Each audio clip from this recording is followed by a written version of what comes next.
वांग्याचं भरीत नाव ऐकताच सगळ्यांच्या तोंडाला पाणी सुटतं।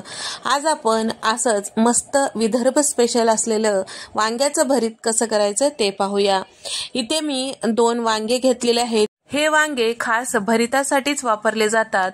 याची चव अप्रतिम अशी असते।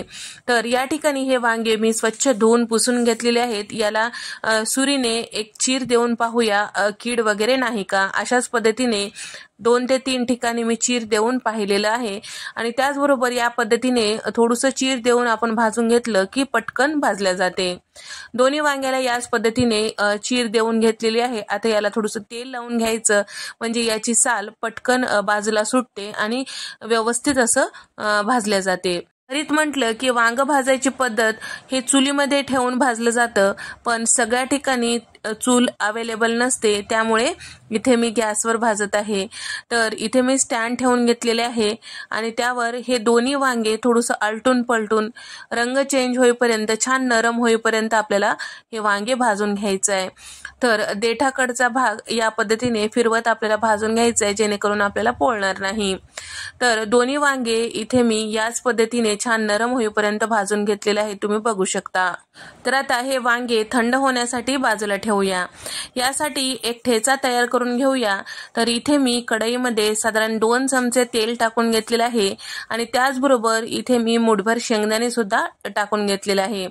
8 ते 10 लसणाच्या पाकळ्या आणि 10 ते 12 हिरव्या मिरच्या, चमचाभर जिरे इथे मी या कढईमध्ये टाकून घेतलेले आहे। आता हलकसं याला डाग लागेपर्यंत परतून घ्यायचं आहे। गॅसचा फ्लेम मध्यम ठेवायचा आहे, करपू द्यायचं नाही, हे सुद्धा लक्षात ठेवा। तर या ठिकाणी 1 मिनिटामध्ये हे सगळे जिन्नस छान असं भाजल्या गेलेले आहेत।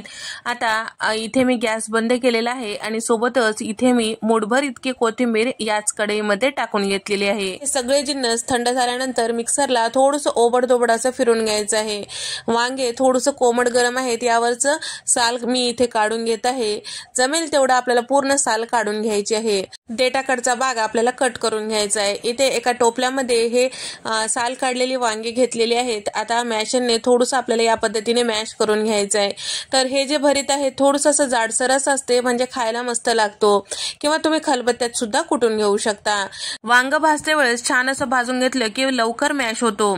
आता भरताला फोडणी देण्यासाठी कढईमध्ये 4 चमचे तेल टाकून घेतलेलं आहे। तेल गरम झालं की यामध्ये अर्धा चमचा मोहरी, अर्धा चमचा जिरं छान फुलू द्यायचं आहे। त्यानंतर 4 मध्यम आकाराचे पातीचे कांदे त्याचे बारीक असं चिरून घेतलेलं आहे ते यामध्ये टाकून घेतले आहे, किंवा तुम्ही रेग्युलरचा कांदा सुद्धा टाकून घेऊ शकता। त्यानंतर कांद्याची पात इथे मी साधारण 1.5 कप इतकं टाकून घेतलेलं आहे।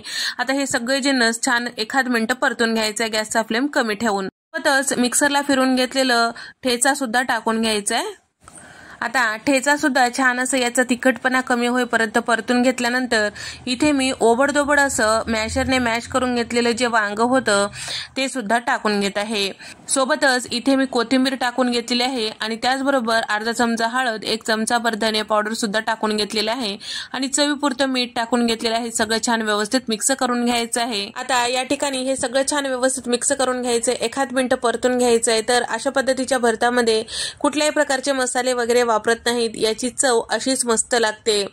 तर या ठिकाणी 1 मिनिट परतून घेतल्यानंतर मस्त असं वांग्याचं भरीत तयार झालेलं आहे। एकदा या पद्धतीने नक्की ट्राय करून पहा। व्हिडिओ आवडल्यास व्हिडिओला लाईक करा, चॅनलला सबस्क्राईब करा आणि तुम्हाला हा व्हिडिओ कसा वाटला कमेंट करून सांगा। अशाच मस्त नवनवीन रेसिपीज मध्ये आपण